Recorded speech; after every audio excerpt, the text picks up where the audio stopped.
بنو کې د جشن بهارا په نوم باندې آل خیبر پښتونخوا فوټبال ټورنامنت شروع کړی شو چې پکې به د وزیرستان او نورو قبایلی ضلعونو پرته د صوبې ټول ټیمونه لوبېږي.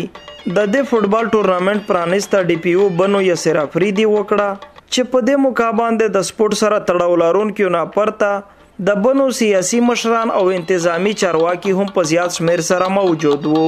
د ډیسټریکټ فوټبال بنو اسوسییشن صدر او د ټورنامنت منتظم اسرار بنگش وایي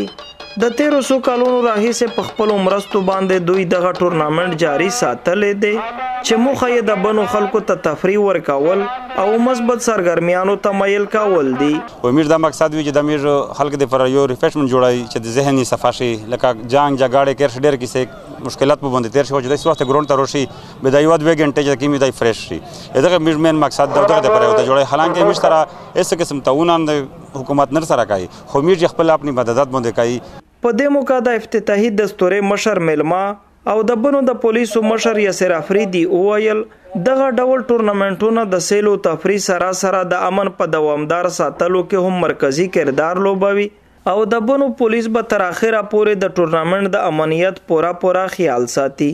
نن سبا دور کې چې فوټبال ګراوندز آباد دي نو خامخا مو الکان ینګ جنریشن خپل انرژي سپورتس کې راولي یو خو ټیلنټ وزي او بل دا چې نیگیټیویټي طرف ته نزي مشومان او د کې خوشحالي خبره دا چې زموږ کم نارت وزیرستان کسان دي الکان دي او کم زموږ فرنټیر ریجنز الکان دي هغه هم دي کې پارټیسیپیشن دا او یو دا ډېر پازیټیو میسج دا ټول پاکستان لپاره چې زموږ فاټا خلک سپورتس لورز دي او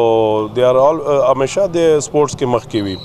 د یادولو وړ ده چې ډیسټریکټ فوټبال اسوسییشن بنو لاخوا هر کال د آل پاکستان او خیبر پښتونخوا په سطح باندې سپورتس کمپلیکس کې لوی ټورنامنټونه جوړوي چې دغه ټورنامنت به هم اخر کې آل پاکستان ته هڅول شي. سره د کیمرامین افتاب خان، گوهر وزیر، خیبر نیوز، بنو.